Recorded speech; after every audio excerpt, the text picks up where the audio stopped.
जब शाबान का महीना खत्म होने लगा तो पूरे मोहल्ले में खुशी की लहर दौड़ गई। सब लोग रमजान के चांद के इंतजार में थे। अहमद और मरियम हर शाम आसमान की तरफ देखते और दुआ करते कि जल्दी रमजान आ जाए। जब चांद नजर आया तो घर में खुशी के नारे लगे, रमजान मुबारक, रमजान मुबारक, रमजान मुबारक।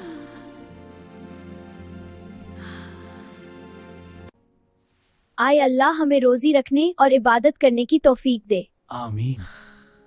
अम्मी ने फौरन घर साफ किया, अब्बू मस्जिद चले गए और दादी अम्मा ने सहरी और इफ्तार की तैयारी शुरू कर दी। अहमद और मरियम बहुत खुश थे क्योंकि उन्हें रमज़ान बहुत पसंद था।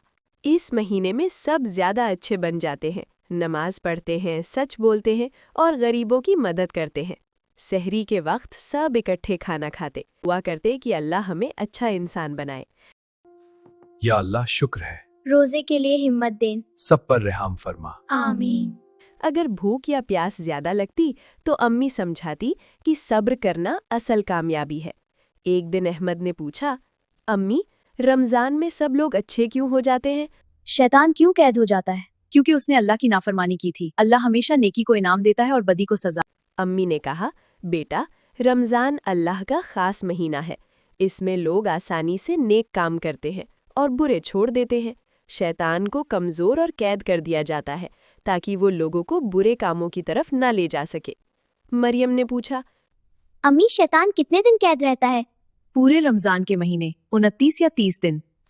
अम्मी ने मजीद बताया कि जब शैतान कमजोर हो जाता है तो अच्छे काम करना आसान लगता है। झूठ बोलने या गुस्सा करने का दिल कम होता है। नमाज और कुरान पढ़ने का दिल खुशी से चाहता है और दूसरों की मदद में मजा आता है। बहुत अच्छा बेटा, अल्लाह तुम दोनों को बरकत दे। अहमद और मरियम ने वादा किया कि रमजान में और बाद में भी अच्छे बच्चे रहेंगे, नमाज पढ़ेंगे, सच बोलेंगे और दूसरों की मदद करेंगे। एक शाम इफ्तार के बाद दादी अम्मा ने कहा, रमजान सिर्फ रोज़ा नहीं, ये दिल साफ करने, आदतें बेहतर करने और अल्लाह के करीब होने का महीना है। इसमें नेकियां ज्यादा कबूल होती हैं, रिस्क में बरकत आती है और दुआएं जल्द कबूल होती हैं। अहमद और मरियम ने रोज नेक काम करने का फैसला किया। उन्होंने खाना गरीबों को दिया, खिलौने छोटे बच्चों को दिए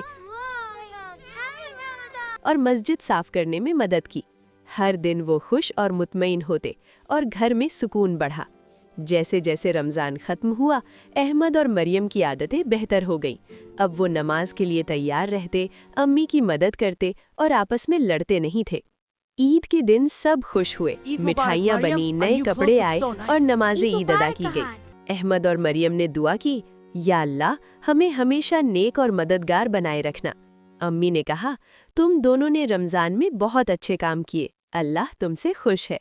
रमज़ान हमें सिखाता है सब्र करना, सच बोलना, नमाज पढ़ना, कुरान पढ़ना, दूसरों की मदद करना, गुस्सा और बुरे काम छोड़ देना। आखिर में अहमद और मरियम ने दिल से दुआ की कि रमज़ान में सीखे हुए अच्छे काम सारी जिंदगी करते रहें।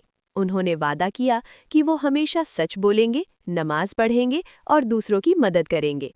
यूं रमज़ान ने उनकी जिंदगी को बेहतर बनाया।